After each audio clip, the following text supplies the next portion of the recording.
Então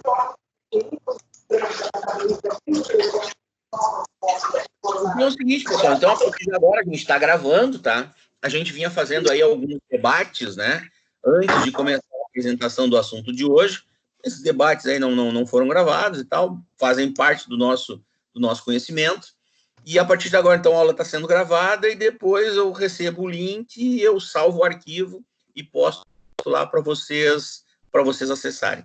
Bueno, o que eu preparei, tá? E o que eu postei para a aula de hoje? Eu vou mostrar aqui.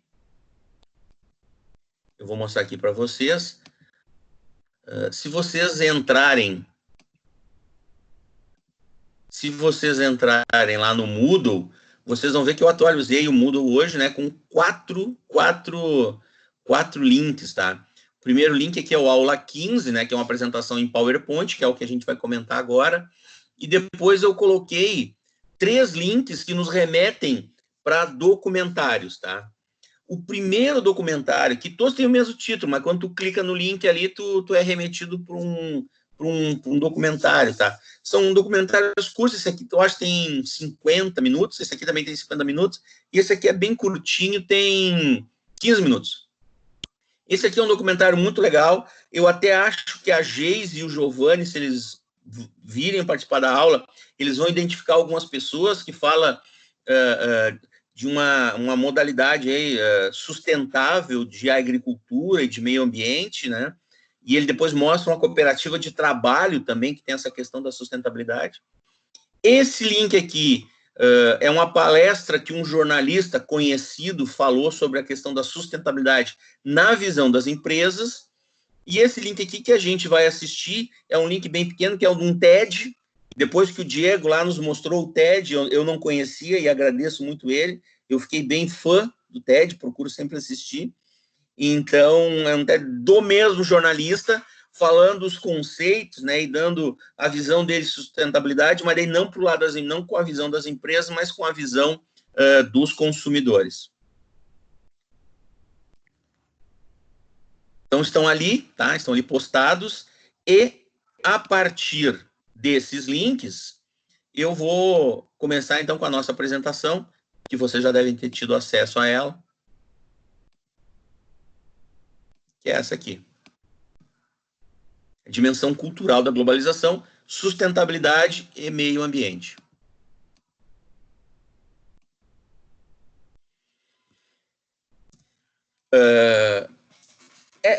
Esses conceitos aqui, tá, eles nasceram de pesquisas que eu fiz naqueles autores ali que fazem parte do nosso referencial teórico, né?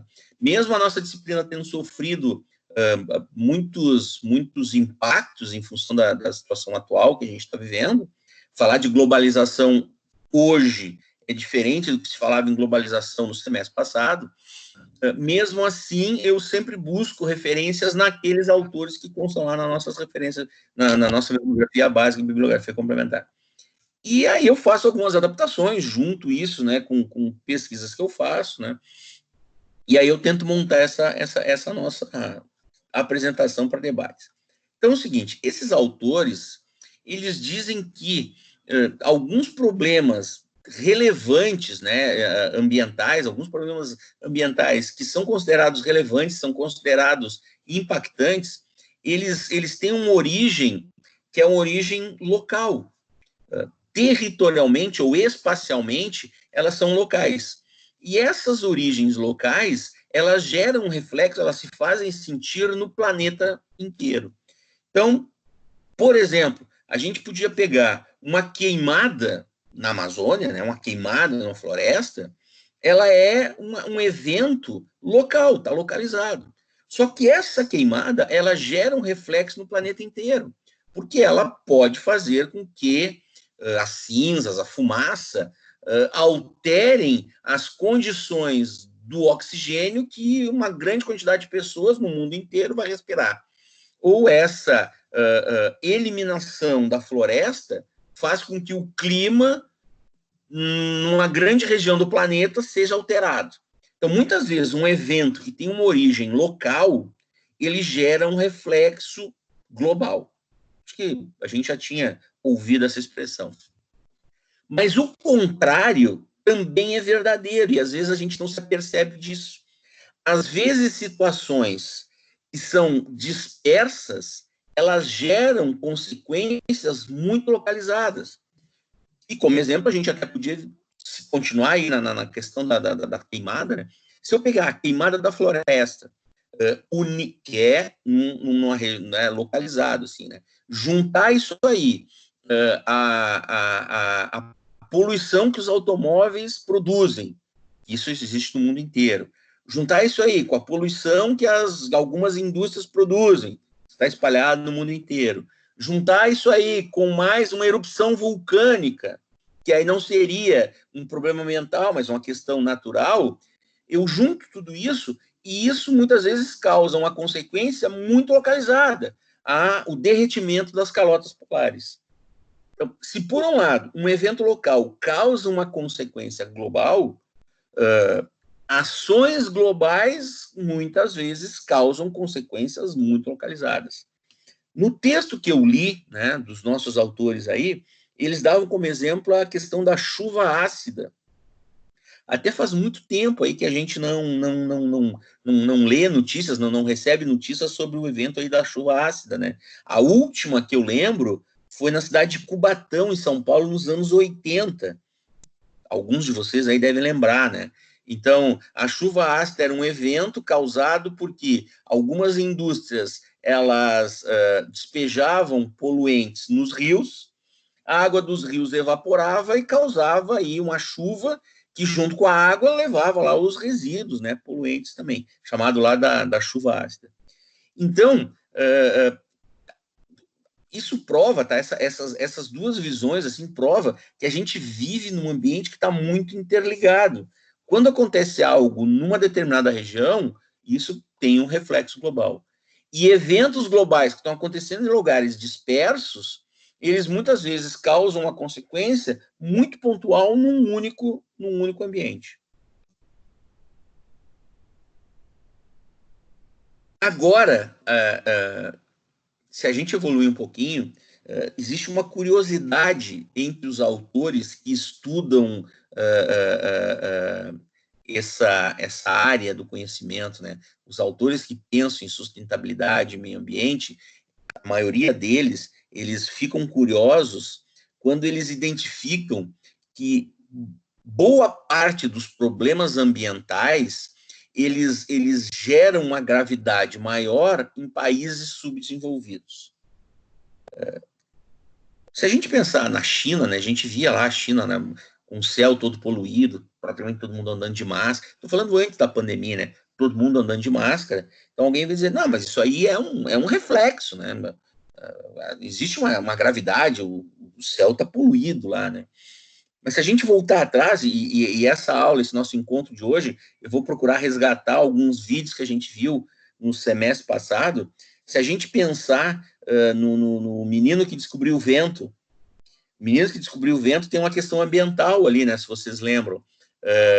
Existia uma floresta, existiam árvores que os antigos nunca cortavam, porque se eles cortassem aquelas árvores, a inundação ela impediria que as colheitas fossem feitas, que a plantação e a colheita dos alimentos fossem feitas.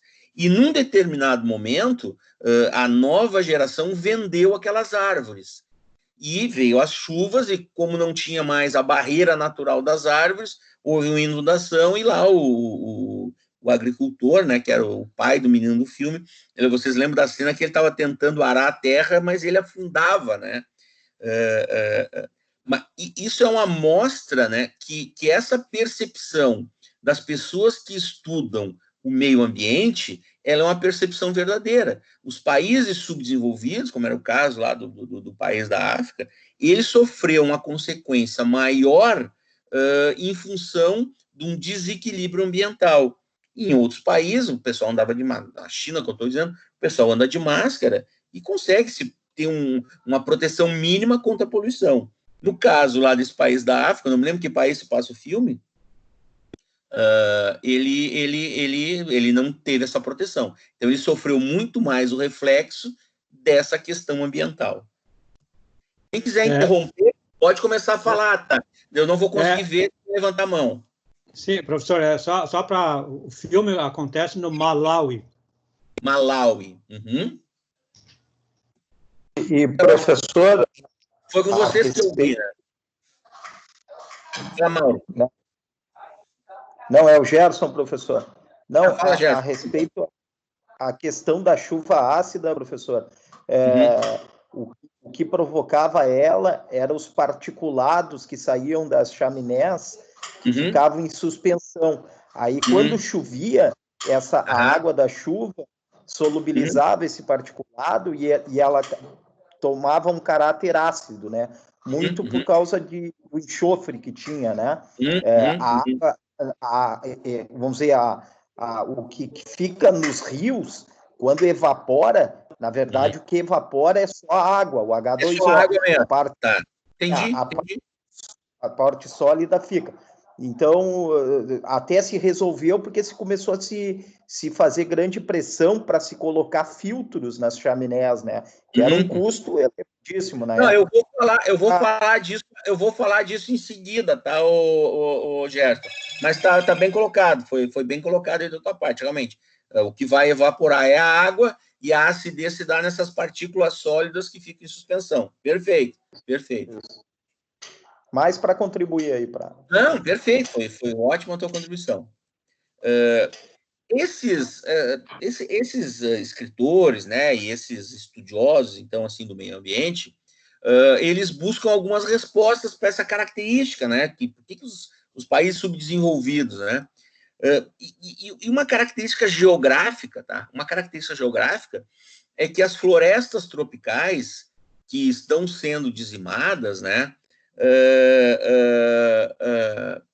elas vão se encontrar mais ou menos nessa região onde os países subdesenvolvidos existem, né? Onde os países subdesenvolvidos estão.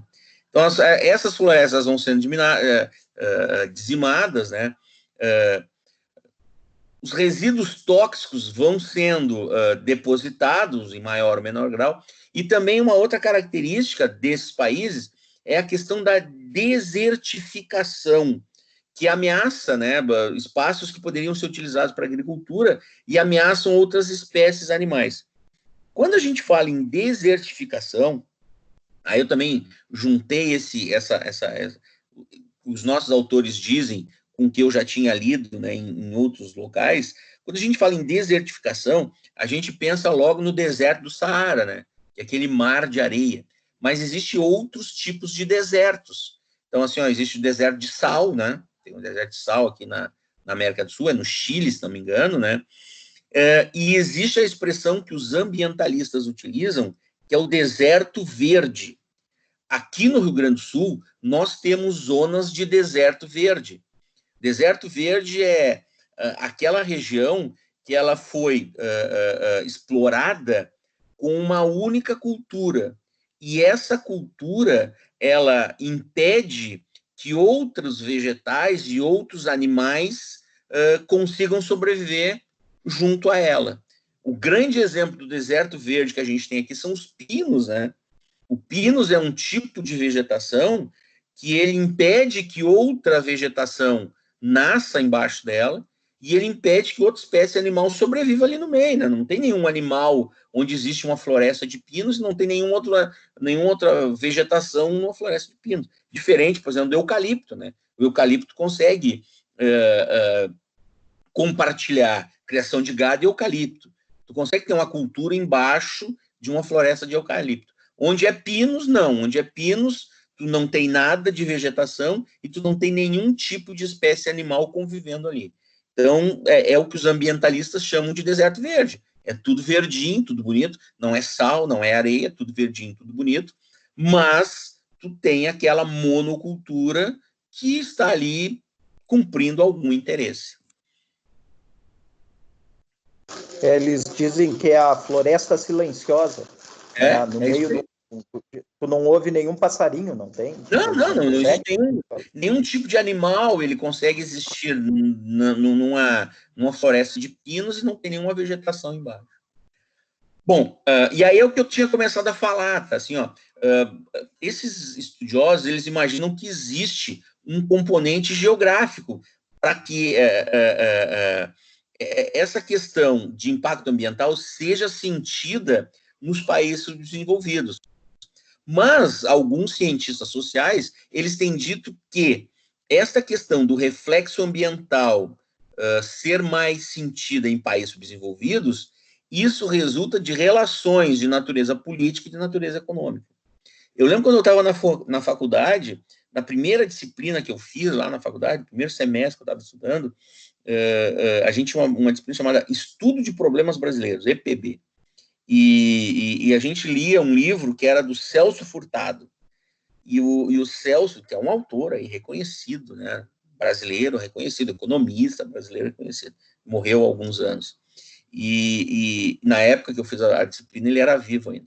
E o Celso Furtado dizia que a questão do subdesenvolvimento e do desenvolvimento, ele se dava em função de que alguns países eles exerciam uma função central no comando da economia, no comando da política. E outros países exerciam uma função periférica.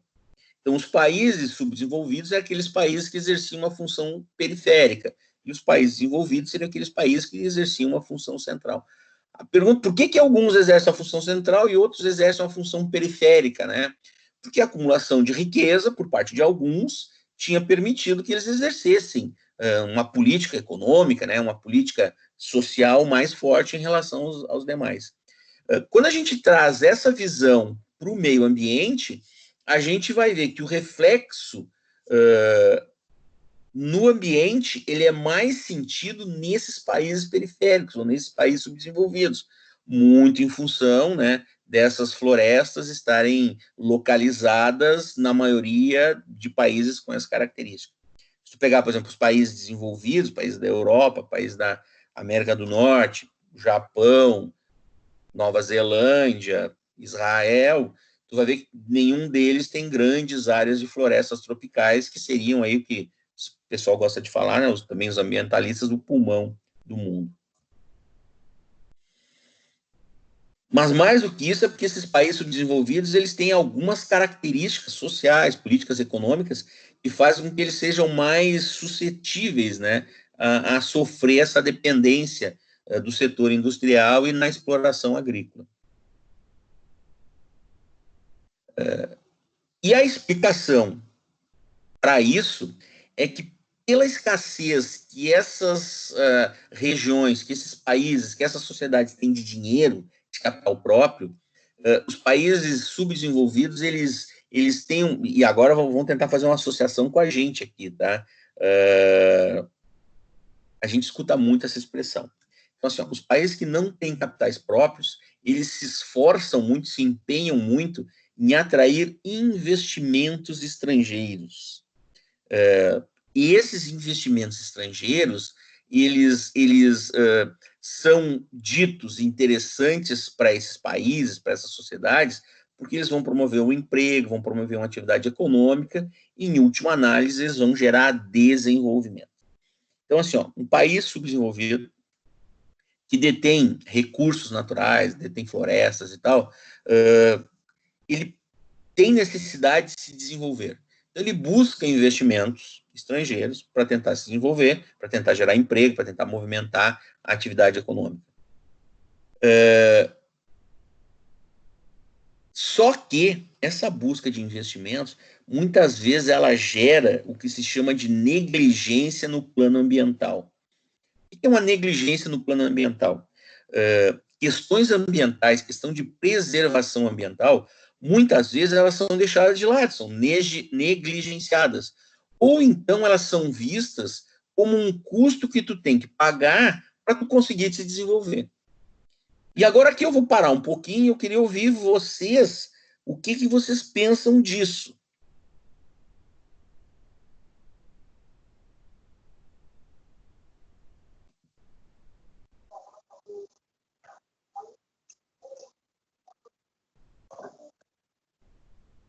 Alô? Estou ouvindo. Alô? Ah, Quem vai falar? Eu posso falar, Luciano? Fala, Gerson. Não, eu acho que esse capital ambiental, né? Ele tem nos países subdesenvolvidos, porque eles não usaram ainda todos os recursos naturais deles, não esgotaram, né? E que acaba sendo alvo da cobiça, enfim, ou vamos dizer, de moeda de barganha para atrair investimentos. A questão toda que eu vejo é que, assim, lá no protocolo de Kyoto, tinha aquela questão dos créditos de carbono, né? Que era justamente isso, esses países desenvolvidos que já tinham esgotado suas reservas naturais iam subsidiar, comprar créditos de carbono dos países para que não se esgotasse essas vamos dizer, reservas nos países em desenvolvimento. Seria mais ou menos assim, em vez do ministro do Meio Ambiente abrir a boiada para desmatar a Amazônia lá, para plantar área ou desmatar a floresta para criar área de pastagem, né? Os países do primeiro mundo comprariam comprariam, não. Só fazendo um parênteses, é que tu já evoluiu para um conceito que a gente não chegou lá ainda. Tu já veio falando de protocolo de Kyoto, que a gente não chegou lá ainda, tá? Sim. O que eu queria destacar com vocês, com esse raciocínio, é mais ou menos o seguinte, aí que eu estou chamando vocês. O que tu está falando está correto. O que tu está falando está correto. Não estou dizendo... Eu estou dizendo que tu já levou lá para um assunto um pouquinho na frente. Eu queria frear um pouquinho essa discussão e a gente ficar aqui, a gente entender o porquê dessa realidade que a gente vive. Se a gente pensar assim, grande parte dessa questão ambiental, ela é impactada, por exemplo, pelas indústrias, né? Ela vem sendo impactada pelas indústrias. Ou a agricultura. Tudo bem, mas vamos seguir esse caminho, assim, né? Vamos seguir pela indústria, tá?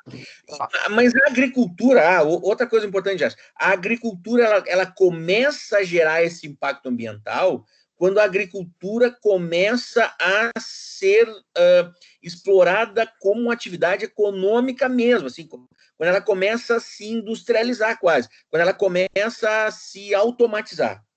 Uma agricultura de subsistência, uma agricultura sustentável, ela não exerce sobre a natureza o impacto, por exemplo, que uma monocultura lá do Pinus vai exercer, né? O cara que tem 2 arvorezinhas lá, ele não impacta a natureza da mesma maneira que uma grande extensão de área plantada com pinos. Então, quando a gente fala agricultura impacta, mas ela passou a impactar a partir do momento que ela começou a ser extremamente mecanizada. Mas eu queria retornar lá para a indústria, tá? Se a gente pensar, a indústria começou lá na Revolução Industrial, a gente já viu várias vezes essa expressão, já vem chamando várias vezes a gente para pensar sobre isso, né? E a Revolução Industrial começou lá na Europa, né? Inglaterra, aqueles países ali começaram a utilizar o desenvolvimento de novas tecnologias, a descoberta de novas tecnologias, de novas máquinas, a criação de novas máquinas, para melhorar a produção de produtos. E a gente, vou pegar o nosso exemplo aqui, a gente aqui no Brasil não, né? Em 1750, que é a data aí da Revolução Industrial, aqui no Brasil só tinha índio. No Brasil só tinha índio explorando ali o ciclo do pau-brasil ainda, né? Então, existia um extrativismo, mas não existia uma poluição. É nesse sentido assim, que eu estou querendo chamar a atenção. E aí, sim, a gente vai desembocar lá no protocolo de Kyoto que o Gerson está falando.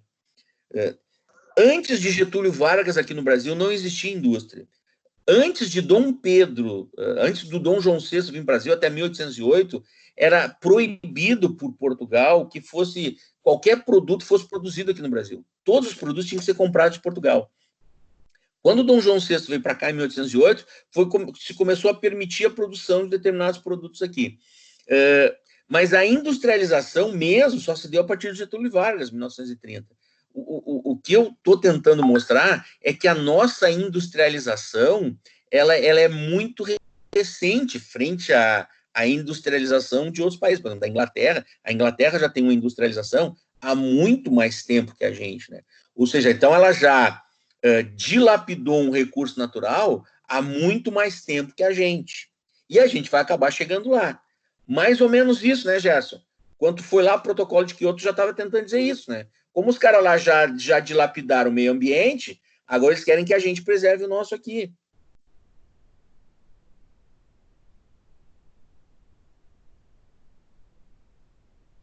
Mais ou menos isso, Gerson?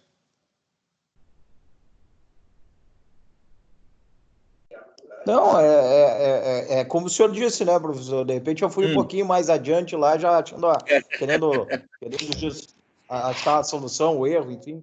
Mas concordo sim, né? O protocolo de Kyoto é exatamente isso que tu falou. Tá perfeito, né? Mas aí o que eu queria resgatar é isso, assim, por quê, né? Porque a gente ainda não teve essa total industrialização, né? Mara! E o grande desafio... falar alguma coisa? E o grande desafio que eu vejo os países subdesenvolvidos que ainda têm, né, um meio ambiente com muitos recursos, fazer esse crescimento e seguir com seu desenvolvimento sem danificar esses recursos, ou, melhor dizendo, repondo, né, tentando repor esses recursos na medida em que cresce. Esse é o desafio, né? Sim. E é claro, lá atrás, quando os países desenvolvidos iniciaram o seu processo de industrialização e que esgotaram seus recursos naturais, não havia ainda, penso eu, né? É isso aí. Não havia essa preocupação. Isso. Tu não pensava nisso. Não. Então, era correto tu jogar o dejeto da tua produção no rio, porque ninguém imaginava que aquela água ia fazer falta um dia. Exatamente, é bem isso aí. Essa percepção, ela começou a surgir depois. Ela veio surgir depois. E existem pessoas ainda que jogam o dejeto da sua indústria no rio, não por não saber que a água é finita, mas por entender que o custo para não jogar é muito alto e não vale a pena. Então, pega e joga. Exatamente. Bueno, vamos adiante, então. Vamos.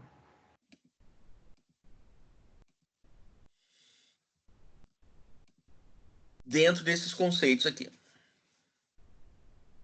Então, me parece que é essa dualidade, né, que os países subdesenvolvidos eles acabam aceitando, acabam vivendo, né, para ele conseguir trazer um capital estrangeiro para cá, ou ele negligencia a questão ambiental, ou ele entende que aquilo ali é inerente ao processo. Se eu quero ter mais desenvolvimento, se eu quero ter mais empregos, se eu quero ter mais renda, o custo ambiental tem que ser pago. Bom, e aí é o seguinte, aí de novo vou chamar a questão dos filmes, né? Chega a situações esdrúxulas, onde os interesses financeiros e econômicos de países subdesenvolvidos, eles autorizam a criação de lixeiras, né?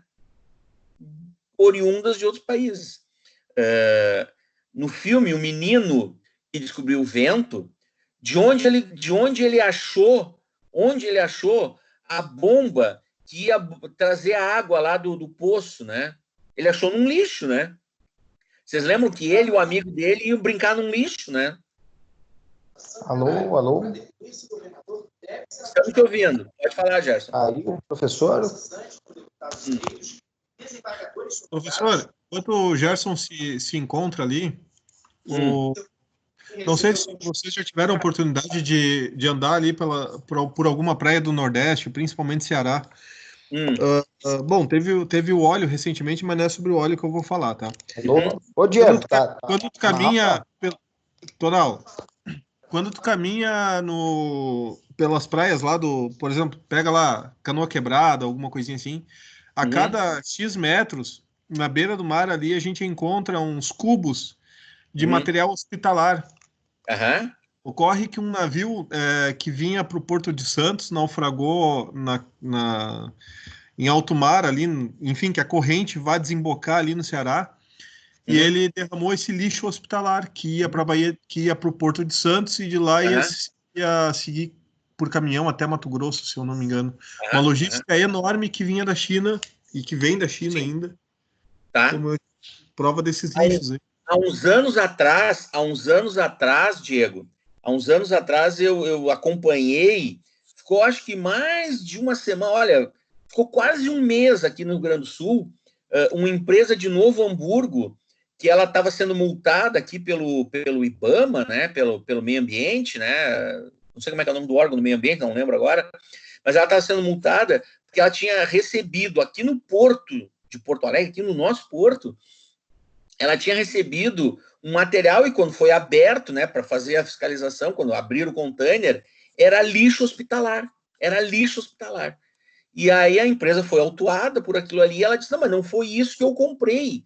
Eu comprei não sei o que era para reciclagem. E o que estão me mandando é uma coisa totalmente diferente. E ficou aquela carga ali de lixo hospitalar, discutindo o que fazia, o que não fazia, voltava, não voltava, quem é que ia pagar, levar de volta, quem é que não ia pagar, se não levasse de volta, para onde é que ia levar. Bom, a verdade é que eu não lembro que fim levou aquele lixo hospitalar. Mas a indústria, uma empresa aqui do Rio Grande do Sul, ela enviaram para ela um container com lixo hospitalar. Nesse caso, ela até não tinha autorizado, né? Mas ela recebeu. Alguém mandou, alguém achou que isso aqui era um lixão, que podia mandar. Esse caso aí, tem um biólogo aqui do Rio dos Sinos, que trabalhou com a minha esposa, e eu acabei esquecendo o nome dele, tá? Mas ele se envolveu nesse caso, e ele também se envolveu no caso dos cultivos. O lixo foi a própria Ultresa, a mesma que provocou a mortandade no Rio dos Sinos. Isso. A Ultresa comprou esses containers com lixo hospitalar. Isso. Aí devolveu para algum país africano que as comprou. Quem fez o laudo de multa e de autuação, Edu, foi esse biólogo que trabalhou com a Marilda no canil de Gravataí. Jackson, o nome dele, Jackson. E ele que fez essa autuação e tudo. Ele contou uma vez para nós toda a história, todo o imbróglio. Não, e aí eu vou retornar. A gente já lembrou situações aqui, próximas a gente, tá? Mas aí eu retorno naquele filme Alô? Estamos ouvindo, Gerson. A obsolescência programada. É o seguinte, ó, no filme Obsolescência Programada, eram mostrados lixões. Então, tinha pessoas que lutavam pela questão ambiental lá em países da África, que eram mostrados lixões, e o cara mostrava assim, até a plaqueta de identificação de um equipamento de informática que estava sendo despejado lá. O cara mostrava até a plaqueta de identificação da empresa, e no filme eles seguiam para ver por que a empresa tinha mandado aquela impressora ou aquele tablet para lá, né? Agora disse, não, fiz um descarte. Uma empresa que era responsável por dar descarte em lixo eletrônico. Só que a empresa que era responsável por dar descarte no lixo eletrônico mandava o lixo eletrônico lá para um lixão que ele julgava apropriado lá na África, né? Bom, no filme a gente não via se tinha autorização do governo da África, não tinha, mas é bem provável que o governo lá autorizou. Pode trazer todo o lixo para cá que a gente está aceitando, né? Tá tranquilo? Vocês estão me ouvindo? Tá tranquilo e estamos ouvindo. Te ouvindo? Então, eu estou acompanhando aqui pelo WhatsApp, tá? O pessoal está dizendo que, pô, tá tudo mudo. Estou acompanhando o Gerson de quando anda dizendo alô, e a gente escuta o Jornal Nacional por trás. Alô? Tá bom, Gerson? Vamos continuar, depois a gente chama aqui. Não sei o que houve. Será que... A gente está te ouvindo, Gerson.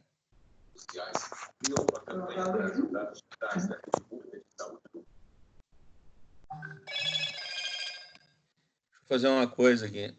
Tá.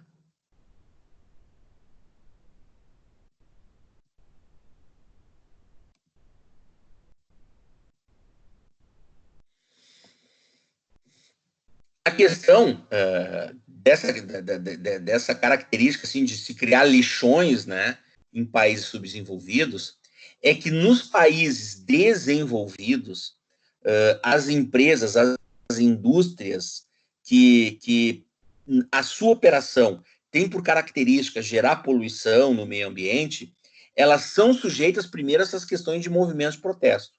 Então, o Greenpeace vai para lá, a Sociedade de Defesa não sei de quem vai para lá, todo mundo fazer manifestação lá, não queremos mais a poluição.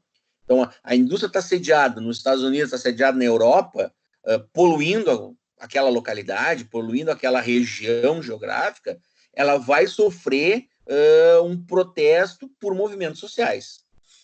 Ou então, lá já existe uma legislação com leis, né, com normas, que obrigam que ela desenvolva mecanismos para reduzir o impacto da sua produção no meio ambiente.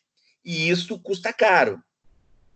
E é muitas vezes para não sofrer uma manifestação de protesto ou para não ter que desembolsar um custo para reduzir o impacto da sua operação no ambiente, que essas indústrias acabam por fazer o que o texto aqui está dizendo, a deslocalização.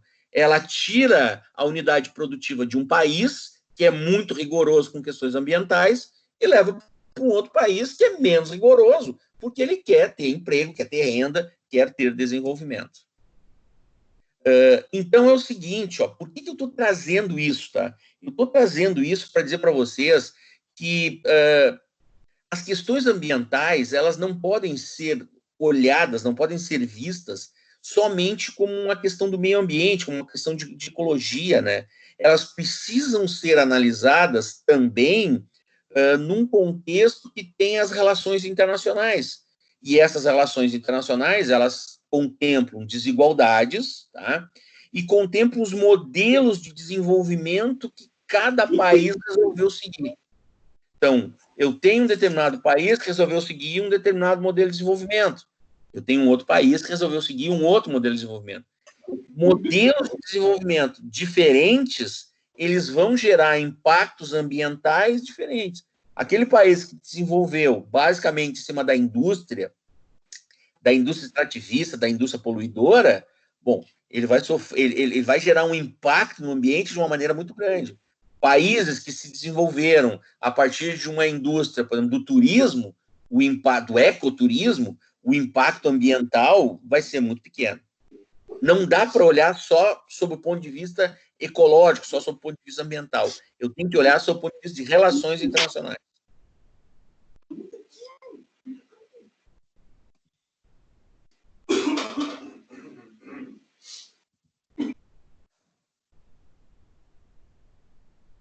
De vez em quando eu paro aqui, eu entro porque eu vou mutar alguém e a gente fica ouvindo aí que está passando atrás. Bueno, então é o seguinte, então agora a gente entra no conceito de sustentabilidade.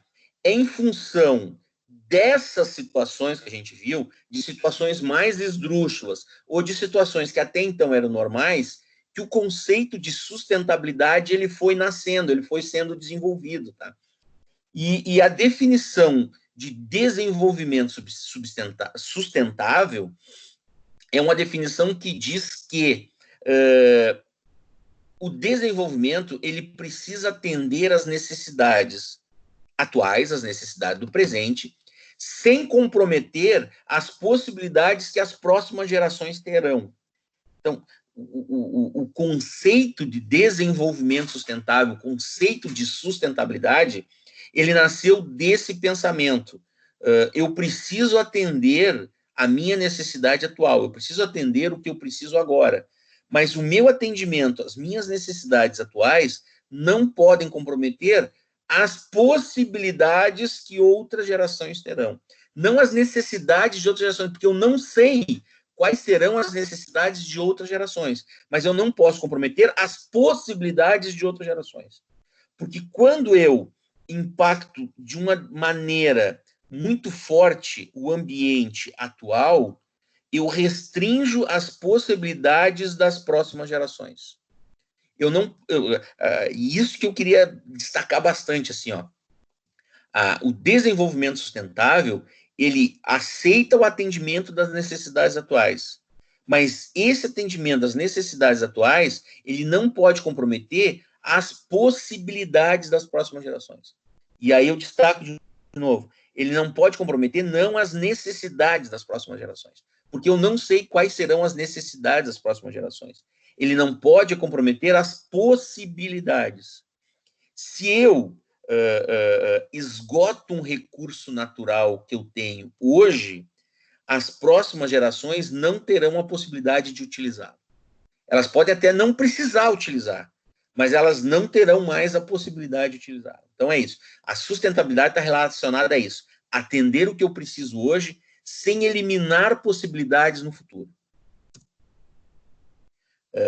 Uma característica essencial, então, tá, do desenvolvimento sustentável, ela é contrária ao desenvolvimento tradicional, porque ela tenta proteger o meio ambiente, mas ela também tenta proteger as pessoas e as necessidades que elas têm num determinado momento, criando possibilidades no futuro, e tentando fazer com que essas possibilidades sejam satisfeitas de uma maneira equitativa. E aí a gente entraria, né, se a gente saísse um pouquinho da questão ambiental, a gente entraria na questão econômica, que é o famoso desigualdades. Então, o crescimento, desenvolvimento sustentável, ele não aceita as desigualdades. As possibilidades e as necessidades têm que ser satisfeitas de maneira equitativa. Mesmo todo mundo falando em desenvolvimento sustentável, né, é um discurso bonito, né, são expressões bonitas, né, pouco se fala no que também é muito importante quando se usa o termo desenvolvimento sustentável, que é a delimitação. O que eu pretendo sustentar? E de quem é a responsabilidade por essa sustentação? Então, é o seguinte, eu não vou conseguir promover um desenvolvimento sustentável de todos os recursos naturais existentes hoje. Então, eu tenho que escolher quais são aqueles que eu pretendo manter. E aí a gente pode dizer, bom, me parece que a água é um recurso que precisa ser mantido. Me parece que o oxigênio é um recurso que eu preciso manter. Me parece que, sei lá, é outro recurso. Bom, mas talvez tenha alguns que eu tenha necessidade de abrir mão num determinado momento, para só no futuro eu voltar a escolhê-lo. Então, eu preciso delimitar muito bem quais são aqueles recursos que eu quero que passem por um desenvolvimento sustentável. E quem é que vai ser o responsável pela execução das ações que vão garantir essa sustentabilidade. E aí, para fechar, eu queria dizer para vocês que a sustentabilidade ela tem 3 dimensões. Ela tem uma dimensão econômica, que prevê isso aqui, né, uma alocação eficiente de recursos, né? Uma dimensão ecológica, que ela precisa, que ela busca, que ela tem a necessidade de ampliar a capacidade dos recursos no planeta, diminuindo os impactos, e uma dimensão social, que ela quer uma sociedade mais justa e equitativa. E aí, o que ficou disso que a gente viu? Camila está de mãozinha levantada aí, professor. É que enquanto eu estou fazendo a apresentação, eu não enxergo. Agora eu enxerguei. Fala, Camila. Eu levantei a mão faz tempo, na verdade, quando a gente estava falando de Brasil ali. Aí depois não quis interromper. Eu queria fazer um comentário. Só para fazer uma consideração, tá, Camila? Antes de tu fazer o teu comentário. É assim, ó. Quando eu estou com a tela compartilhando aqui, se tu levantar a mão, eu não consigo te enxergar. Aí tu pode abrir o microfone e interromper, não tem problema, tá? Certo. Vai lá, então. Eu acredito que há vários pontos de vista, né? E também temos que levar os interesses. Interesses, num modo geral, como o senhor falou, né? De quem são esses interesses e o que essas pessoas querem fazer pelo mundo, se elas que é uma pessoas por trás disso tudo, né, dessas decisões. Eu acho que talvez a gente não tenha consciência do quanto o Brasil, quanto as pessoas olham para o Brasil assim com os olhos grandes, porque aqui tem muita coisa que não tem mais, como o senhor falou, na Inglaterra, na Europa, já desmataram tudo. Eles estão de olho em nós. Já tem muitas ONGs, né, disfarçadas de ONGs na Amazônia, que são estrangeiros, que querem aproveitar o que a gente tem aqui. Então, eu acho vamos dizer assim, não sei se essa palavra é muito pesada, mas uma prostituição, o que o Brasil faz com as nossas riquezas naturais. Acho que a gente, em vez de nos inspirar em países como a Inglaterra, querer tomar o ritmo dos Estados Unidos, por exemplo, a gente deveria se inspirar nos países que já passaram pela mesma coisa que nós, fazer aquilo de voltar para a história e nos inspirar em países que estão em desenvolvimento também, assim como nós, e investir em desenvolvimento interno. Eu sei que é impossível o desenvolvimento sem a agressão à natureza, mas eu acho que se isso for feito de uma forma inteligente, pelas pessoas com boas intenções, né, de tentar fazer isso de uma forma equilibrada e planejada, eu acho que dá para fazer render, e não dessa forma que a gente acaba dando todos os nossos recursos, só prejudicando o meio ambiente, e não tem nenhum retorno para nós. Muito pouco, né? Porque a gente nos vende por um preço muito barato. Então, era essa provocação, esse levantamento que eu ia falar antes. Não, eu penso que tu falou uma coisa importante assim, ó, sobre essa questão de interesses, né? Tudo que existe no mundo dos negócios são interesses, né? O importante é que eu consiga identificar quais os interesses estão sendo buscados e se esses interesses que alguém está buscando, se eles são compartilhados com os meus, são iguais aos meus, né? Nessa questão ambiental, eu também concordo contigo, e isso não é uma coisa recente, tá? Os mais antigos aqui, eles vão lembrar nos anos 80, a gente ficou algumas semanas aí recebendo visita, por exemplo, de um explorador muito famoso da época, né? Ele ficou navegando pela Amazônia e tal. Ele não era um ambientalista, o título dele era um explorador, né? E ele fazia essas explorações, vendia as imagens para o mundo, né? Mas a renda dele não adivinha só das imagens que ele vendia para National Geographic e tal. A renda dele também era advinda de patrocínios que ele recebia. Ele é o Jacques Cousteau. Oi? Ele é o Jacques Cousteau? Isso aí mesmo, né? Então, ele tinha parte da renda dele que era advinda de indústrias que financiavam essas explorações que eles faziam para saber o que existia em determinados lugares, né? E aí, aquela história, qual era o interesse dele e qual era o meu interesse? Eu, como representante aqui, né? Vou dar todo o apoio para ele fazer uma navegação. Então, talvez não possa proibir o cara de navegar pelo Rio Amazonas, de mergulhar no Rio Amazonas, mas eu também não preciso dar uma série de benefícios para ele fazer isso aí. Eu acho que a Camila trouxe uma palavra importante aqui, né, de interesse, né? Tem uma cena que eu acho muito emblemática assim, no filme O Poderoso Chefão, que é quando o Don Corleone, né, o Marlon Brando, recebe a visita lá de um mafioso, e o mafioso está oferecendo para eles, nos anos 50, né, o mafioso está oferecendo para ele a possibilidade de entrar no tráfico de drogas, né? E aí o Don Corleone ouve a proposta, tal, e ele diz, eu não vou aceitar a tua proposta, por causa disso, aquilo, e eu te desejo sorte. Se os teus interesses e os meus interesses não forem conflituosos, a gente pode conviver. Então, é isso, né? Eu tenho que identificar qual é o interesse da pessoa, qual é o meu interesse. Se a gente não tiver um interesse conflitante, a gente pode conviver. O problema é quando tu não consegue identificar esses interesses. Ou não um problema, mas uma dificuldade é quando não consegue identificar esse interesse. E uma coisa que eu acho sempre eu tô falando e defendendo esse ponto, que eu acho que a gente tinha que ser mais nacionalista. Sério, isso quando eu falo às vezes dá meio polêmica, não é nacionalista, não tem nada a ver com política. Nacionalista de gostar do nosso Brasil, de de perceber que a gente tem muita Tá coisa... usando um outro termo agora, Camila, mas já vou te interromper.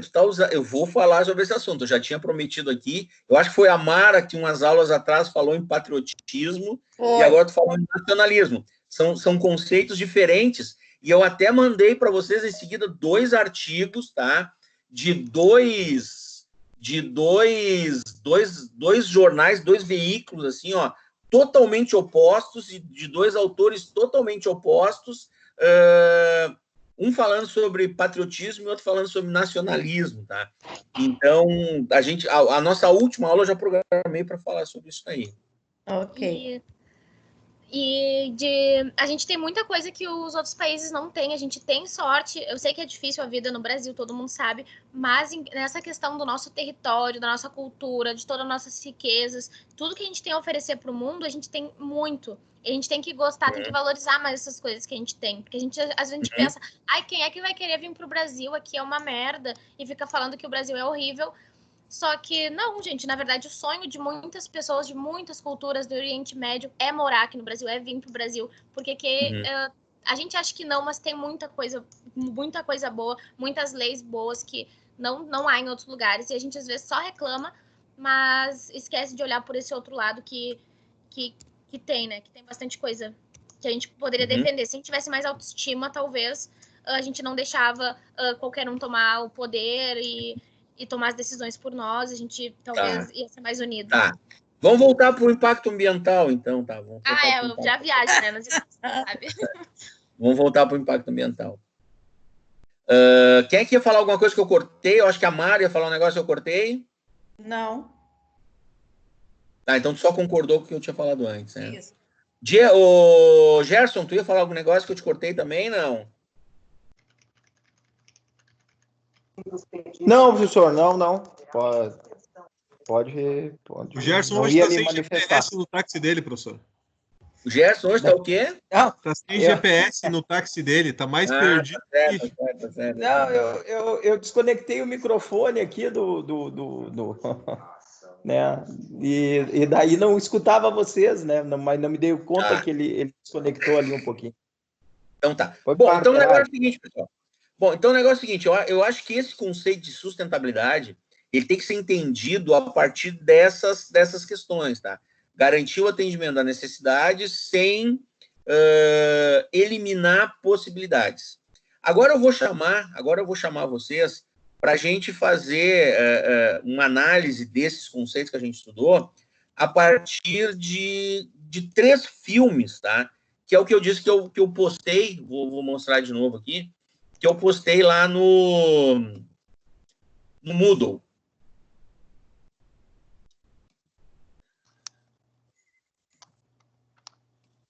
Então é o seguinte, aqui no Moodle a gente tem esse arquivo aqui, que foi a apresentação que a gente acabou de fazer, que a gente acabou de ver, e a gente tem esses 3 links aqui que vão nos remeter para vídeos, tá? Esse vídeo aqui é um vídeo que fala sobre a agricultura sustentável e sobre a sustentabilidade no ambiente de trabalho. Pena que o Gerson e a Geise não estão na aula, mas é um exemplo de Nova Santa Rita, que eu até acho que é da cooperativa deles, né? Esse aqui é de um jornalista que está falando a questão da sustentabilidade para as empresas. E esse aqui é um vídeo, daí é do TED, né, que eu até reforço de novo, foi a partir do Diego aí que eu conheci. Então, é um TED desse mesmo jornalista do vídeo anterior, que ele fala a sustentabilidade pela ótica dos consumidores, pela ótica de quem consome.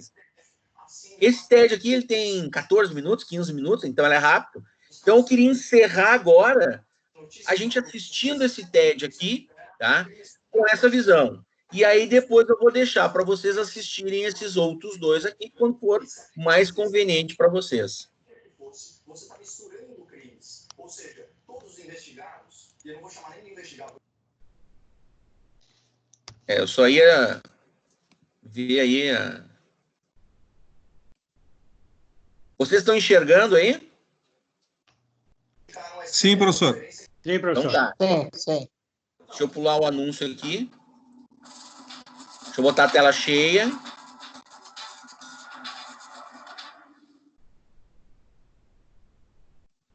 Vocês viram quem é, né? É um jornalista conhecido aqui no Brasil, né? Ele é da Globo News, ele tem colunas em vários jornais, que é o André Trigueiro, e ele é reconhecido pela militância que ele tem, não pela militância, essa palavra hoje em dia também é meio... mas ele é reconhecido pelo trabalho que ele desenvolve com relação à preservação do ambiente. Então, ele participou desse TED, falando sobre, pela ótica do consumidor, o que eu preciso fazer, como é que eu preciso repensar o meu consumo para desenvolver ações de desenvolvimento sustentável. Naquele link anterior, é um vídeo dele onde ele fala para as empresas. E no outro vídeo, no primeiro vídeo, é um vídeo que mostra exemplos de empresas, né, na agricultura e cooperativas de trabalho que têm desenvolvimento sustentável. Vamos assistir isso aqui, 15 minutos, é bem tranquilo. Eu não consigo imaginar um evento. Vocês estão ouvindo? Para mim, ele está em quadros muito aqui, baixo. professor. Tá baixo, tá baixo.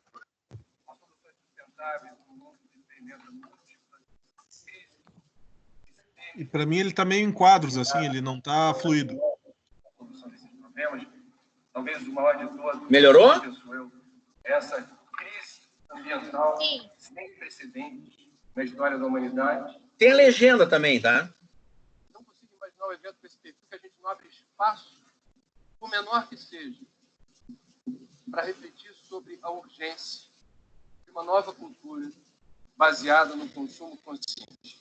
Sem o consumo consciente, não há salvação, não há solução para a humanidade. Nós vamos estar replicando o modus operandi dos gafanhotos, da praga dos gafanhotos, que dizima os recursos naturais não renováveis num planeta que é um só, onde os recursos renováveis fundamentais à vida nos suprem, mas nem todos os recursos são infinitos, e não há outro planeta, não há plano B, não há Operação Arca de Noé. Ou a gente usa com inteligência e discernimento o que temos, ou pereceremos. Eu acho que essa questão fica um pouco invisível dentro da sociedade de consumo por motivos óbvios. Então, vou aproveitar o tempo que eu tenho aqui, sem intervalos comerciais, para dar o recado.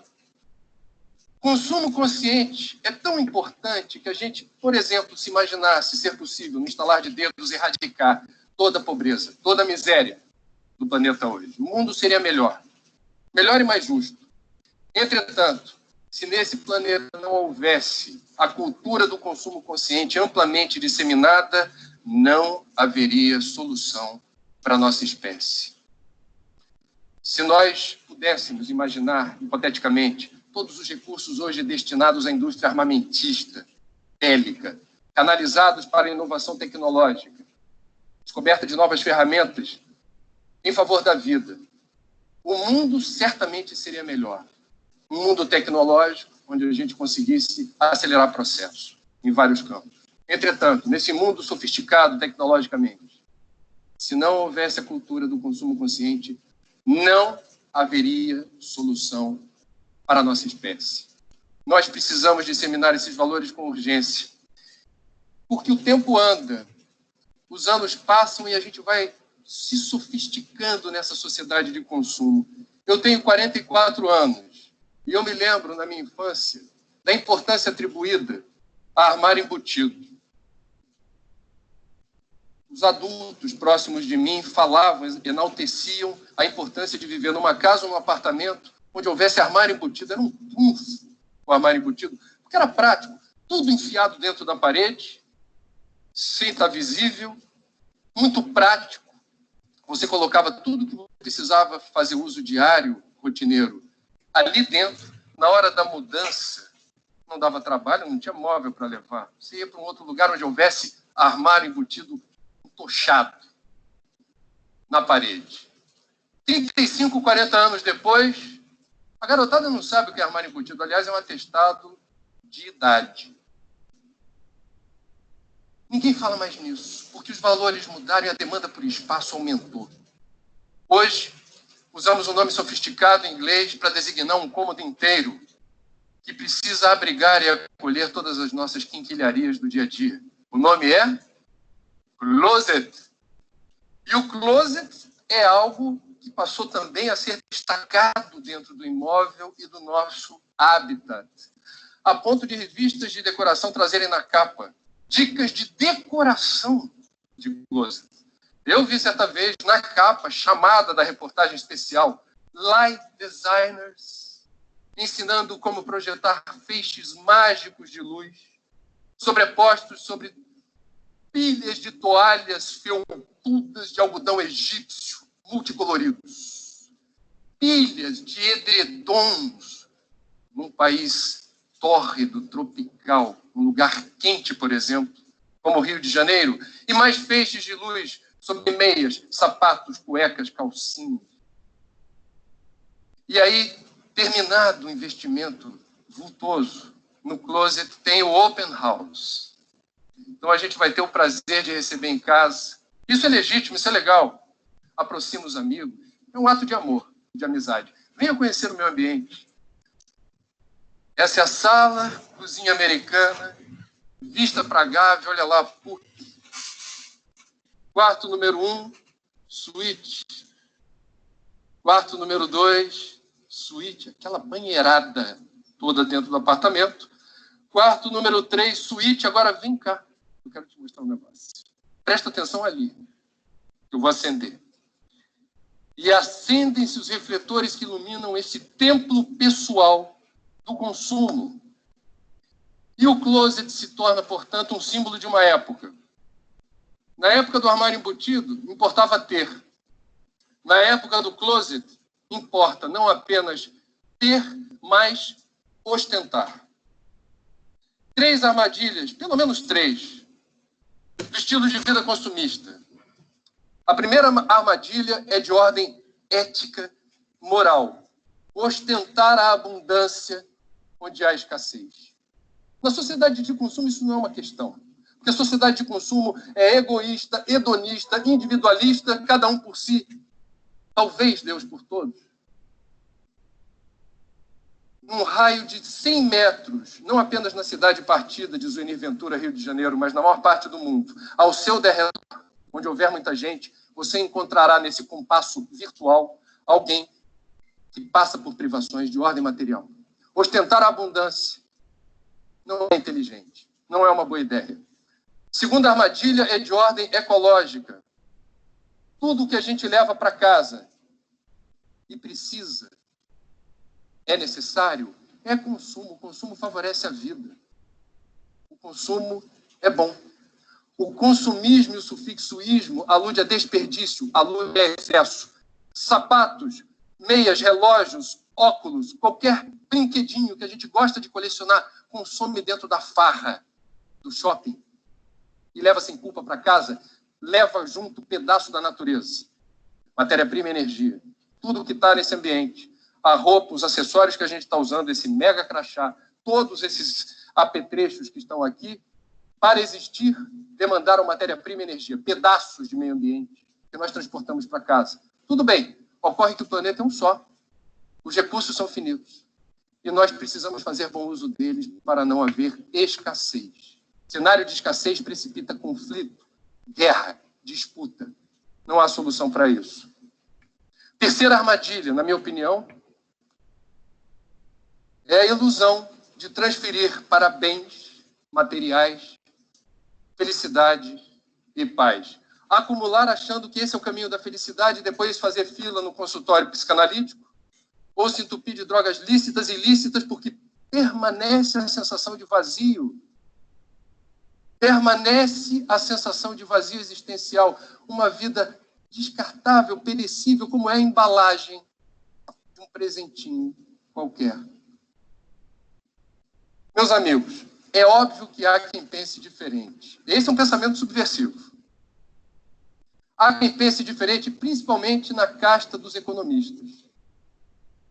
Claro que há os economistas que pensam em sinergia com o que eu estou colocando. Vou dar nome. Hazel Henderson, criadora do Mercado Ético.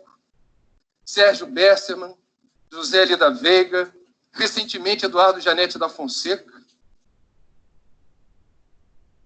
vulgo penteado, tem uma listinha. Mas a maioria acha que consumismo é a mola propulsora da locomotiva da economia do mundo. Precisa ter consumismo, sim. Senão não tem geração de renda e emprego, não tem produção de riqueza. É a visão econômica clássica. E aí a gente para pensar na importância do economista, estou falando sério, para a sociedade moderna, e para o jeito esquisito de fazer certas contas dele. Por exemplo, você come frango todo dia. Eu não. Um economista aqui vai olhar nós dois e vai dizer assim, vocês dois comem meio frango por dia. É uma conta esquisita. Aqui pertinho, na universidade citada por mim, se formaram ex-presidentes de Banco Central e ex-ministros da Fazenda que, me parece, cultuam esse pensamento. Precisa ter consumismo, precisa ter consumismo. Vai se reforçando a ideia sem questionamento, vira um dogma. O dogma que não se sustenta. Não foi o primeiro na história da economia clássica, nem será o último. Dogma falso. 110 anos atrás, tivemos nesse país um duelo interessantíssimo entre escravagistas e abolicionistas nos jornais de época. Alô, rapaziada da internet, vai lá no tio Google, faz a pesquisa. Havia dois argumentos completamente díspares em relação à escravatura. Os abolicionistas diziam: é um absurdo o Brasil ser o último país do mundo a alforriar escravos. Não podemos mais permanecer nessa situação vexatória. Liberdade já. E os escravagistas afirmavam num tom terrorista, ameaçador: se abolir a escravatura, a economia do Brasil quebra. Dogma falso. Não quebrou. Por conta da abolição da escravatura, tenhamos, portanto, atenção. Eu entendo que a gente, hoje, precisa abrir espaço para esse debate, porque não há tempo a perder.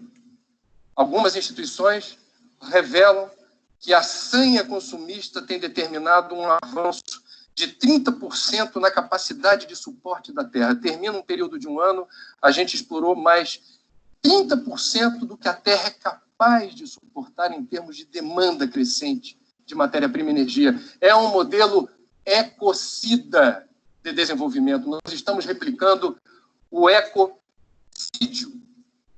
Qual é o problema? Segundo o Banco Mundial, que não é uma organização ambientalista, 20% da humanidade, hoje, aproximadamente, consomem 80% dos recursos. Qual é o desafio que está colocado? E essa é a ideia. Para a gente refletir, pensar, aprimorar. Não há solução para a humanidade, não há solução para a nossa espécie, se a gente não desarmar esse ímpeto consumista da casta de 20%, que muitos de nós aqui estamos inseridos. Consumir menos não é apenas possível, é necessário. Uma vida simples faz bem para a alma. E não é uma vida monástica, é uma vida com menos.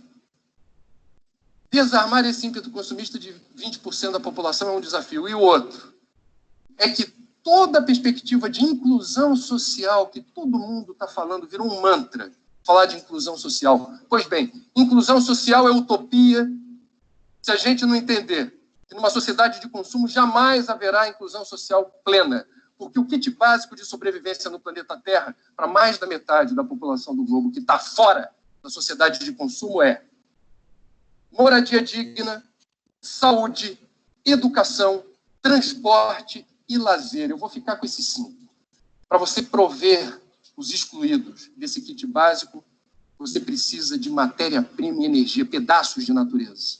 Não é possível inclusão social sem uma forte demanda que não aconteceu ainda sobre os recursos naturais.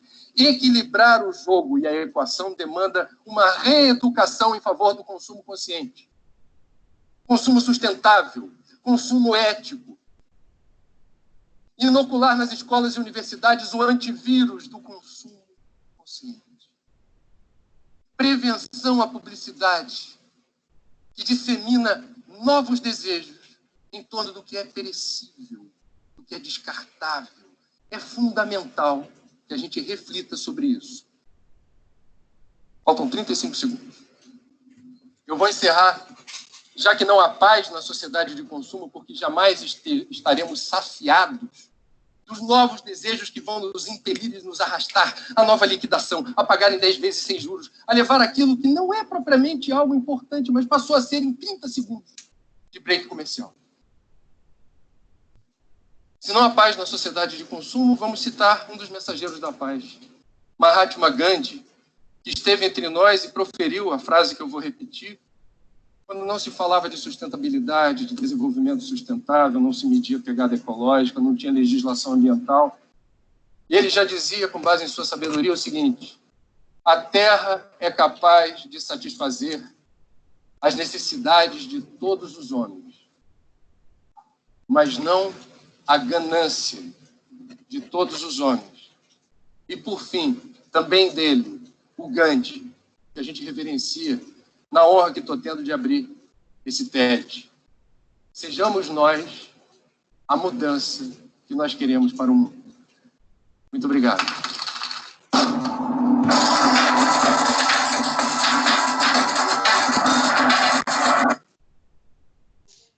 Muito bom. Legal, né? Vocês já conheciam ele, né? Não. Sim, ele é apresentador do Globo News e hoje ele é âncora da... Hoje ele participa muito daquele programa, o Estúdio I, ele é sempre com essas causas ambientais, né? A sustentabilidade. Ele foi correspondente da Globo no Japão, por um tempão lá. Né? Isso aí. Não, um cara reconhecido e tal. E nesse vídeo ele está falando a questão da sustentabilidade pelo lado, pela ótica do consumidor. E teve uma expressão ali que eu achei fantástica, ele diz assim, a publicidade, ela desperta desejos. Quando a gente fez lá a disciplina de marketing, lembra, né? Eu disse, tu não cria necessidade de ninguém, tu pode, no máximo, despertar desejo, né? E esses desejos estão sendo despertados cada vez mais, assim, para a gente consumir cada vez mais. Então, assim, nesse TED aqui, ele está fazendo uma apresentação da sustentabilidade pelo lado do consumidor, pelo lado das pessoas que compram. Naqueles outros dois ali, num deles é ele mesmo fazendo uma apresentação para empresas. Aí ele está falando da sustentabilidade pelo lado das empresas, como é que tem que ser a produção. E o outro filme, que daí vai ficar aí a nossa atividade aí para a semana, né, para o feriado, aí o outro filme mostra modelos de organizações sustentáveis. Tem uma cooperativa, né, tem uma agricultura sustentável, né? E eu acho que isso está bem dentro aí do que a gente estava estudando. Eu vou parar a gravação agora, porque a gente, então, vai discutir sobre essa atividade aí que a gente vai fazer, e aí depois eu posto